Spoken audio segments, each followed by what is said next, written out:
अस्सलाम वालेकुम, मैं आपका टीचर खुर्रम शहजाद। आप सबका वेलकम है आपके अपने YouTube channel online computer tutor में। आज हम क्विक बुक में अपने कस्टमर से पेमेंट रिसीव करना सीखेंगे और देखेंगे कि उसको क्विक बुक में किस तरह से रिकॉर्ड किया जाता है। कस्टमर सेक्शन में आप एस्टिमेट, सेल्स ऑर्डर और क्रिएट इनवॉइस पढ़ चुके हैं। नेक्स्ट स्टेप आता है जब आप इनवॉइस बना लेते हैं तो पेमेंट किस तरह से रिसीव करनी है। अगर अभी तक आपने एस्टिमेट, सेल्स ऑर्डर और क्रिएट इनवॉइस की वीडियोस नहीं देखी हैं तो इनको लाजमी वॉच कर लीजिएगा। स्टार्ट करते हैं आज की क्लास। देखिए, सबसे पहले हम क्विक बुक के होम स्क्रीन पर आएंगे और यहाँ पर आपको ऑप्शन मिलेगा रिसीव पेमेंट्स का। ठीक है, यहाँ पर आपने क्लिक करना है। इससे पहले आप देखना चाहते हैं कि किस किस से हमने पेमेंट रिसीव करनी है तो आप अकाउंट बैलेंसेस में आएंगे तो यहाँ पर अकाउंट रिसीवेबल का आपको हेड नज़र आ रहा है। डबल क्लिक करें तो यहाँ आपके पास ये पेमेंट रिसीव करनी है आपने। नंबर 1 कस्टमर है आपका फैल्कन ग्रामर स्कूल और नंबर 2 पे आ रहा है द सिटी स्कूल। ठीक है, या फिर आप कस्टमर्स एंड रिसीवेबल्स पर क्लिक करें तो यहाँ इसके सब मेन्यू में आपको एक ऑप्शन मिलेगा ओपन इनवॉइसेस का। इस पर क्लिक कर दें तो ये ओपन इनवॉइसेस आपके सामने आ रही हैं कि ये पेमेंट आपने रिसीव करनी है। मज़ीद भी बहुत सारे ऑप्शंस हैं, ये जब हम रिपोर्ट्स पढ़ेंगे तो वहाँ डिटेल में बताऊंगा, लेकिन फ़िलहाल अभी एक और बता देता हूँ आपको। ठीक है, रिपोर्ट्स में आएंगे तो यहाँ पर आपके पास कंपनी एंड फाइनेंशियल में बैलेंस शीट डिटेल नज़र आएगी। तो यहाँ पर आप आ जाएँ अकाउंट रिसीवेबल में तो ये देखें आपके पास 2 कस्टमर की रिसीविंग आ रही, रिसीवेबल अकाउंट आ रहा है कि आपने एक से 76,250 रुपीज़ रिसीव करने हैं और एक से 1,21,250 रुपीज़ रिसीव करने हैं। तो चलें अब हम देखते हैं कि किस तरह से पेमेंट्स को रिसीव किया जाता है। आपने क्लिक करना है रिसीव पेमेंट के ऑप्शन पर तो आपके सामने कस्टमर पेमेंट का एक फॉर्म ओपन हो जाएगा।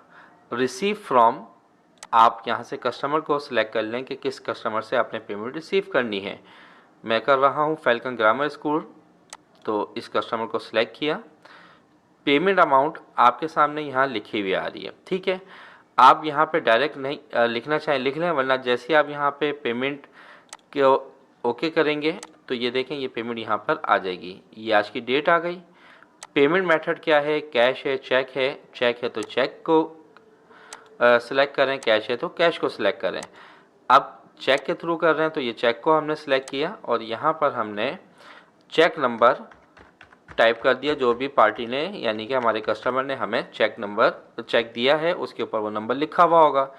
इसके बाद तमाम डिटेल्स आपके सामने आ रही हैं। आपने सेव एंड क्लोज पे क्लिक कर देना है तो ये आपकी पेमेंट रिसीव हो चुकी है।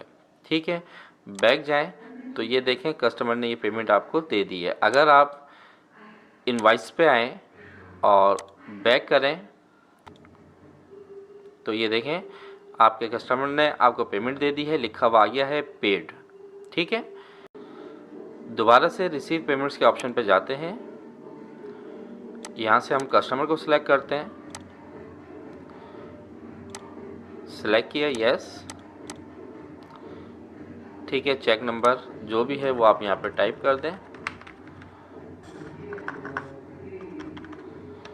इसके बाद सेव एंड क्लोज।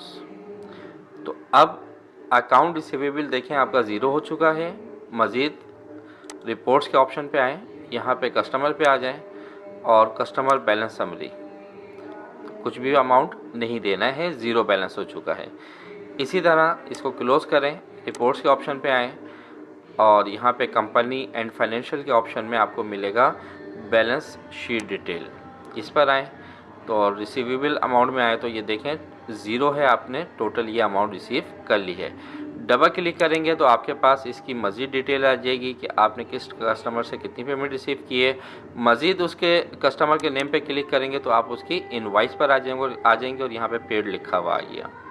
तो उम्मीद करता हूँ कि पेमेंट रिसीव करना, क्विक बुक में रिकॉर्ड करना आपको अच्छे से आ गया होगा।